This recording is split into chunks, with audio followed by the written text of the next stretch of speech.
Assalamualaikum warahmatullahi wabarakatuh. Yang berbahagia ini pada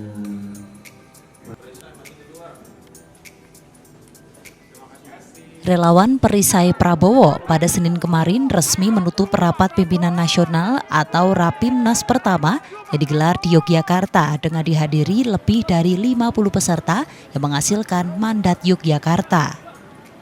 Dalam mandat Yogyakarta tersebut, secara khusus membahas sejumlah agenda aksi relawan Perisai Prabowo pada pemilu 2024 mendatang, sekaligus secara resmi akan diserahkan kepada Capres Prabowo Subianto. Dijelaskan oleh Ketua Umum Perisai Prabowo Ahmad Kailani bahwa mandat Yogyakarta ini dilatar belakangi oleh pentingnya pendidikan sebagai lompatan menuju Indonesia Emas bersama dengan Prabowo Subianto dan Gibran Rakabuming Raka yang akan memimpin Indonesia pada 2024 hingga 2029 mendatang. Dijelaskan juga bahwa Prabowo telah menyiapkan sebuah era transisi dari kepemimpinan senior untuk memberikan peluang pada yang lebih junior atau serupa dengan konsep Tutwuri Handayani.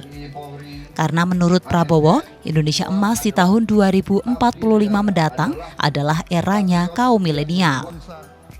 Beberapa mandat Yogyakarta lainnya yakni membangun kesadaran nasional, ekonomi untuk rakyat Indonesia, demokrasi oleh dan untuk rakyat Indonesia, solusi paradoks Indonesia menuju 100 tahun Indonesia merdeka, serta menunaikan janji kemerdekaan.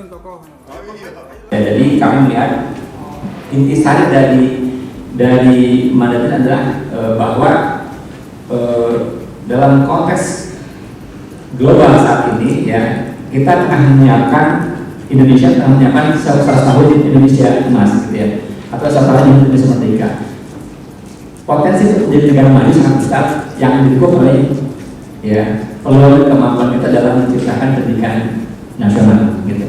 Nah, dan itu kemudian kita melihat figur-figur seperti apa yang bisa menjembatani ini ya, menjadi jembatan dari sisi ini.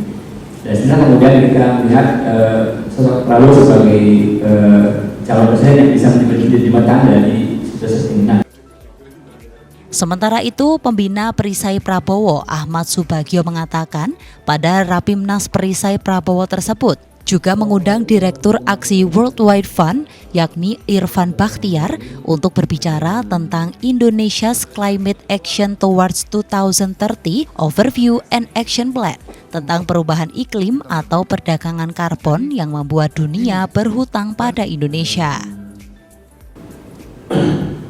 Ya, tadi memaparkan bahwa isu lingkungan itu menjadi sangat penting. Ada dua hal yang paling strategis, yang satu tentang perdagangan karbon.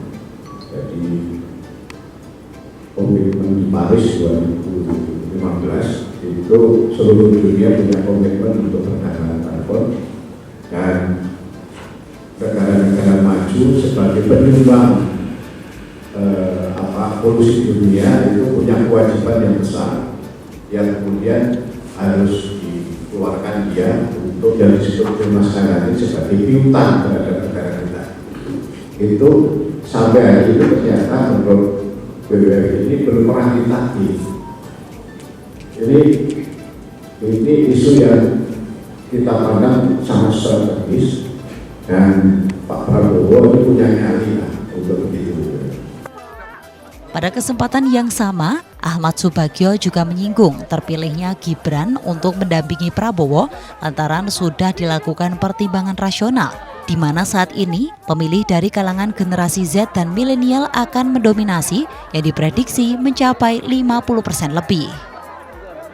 Dari Yogyakarta, Olivia Rianjani, Adit TV.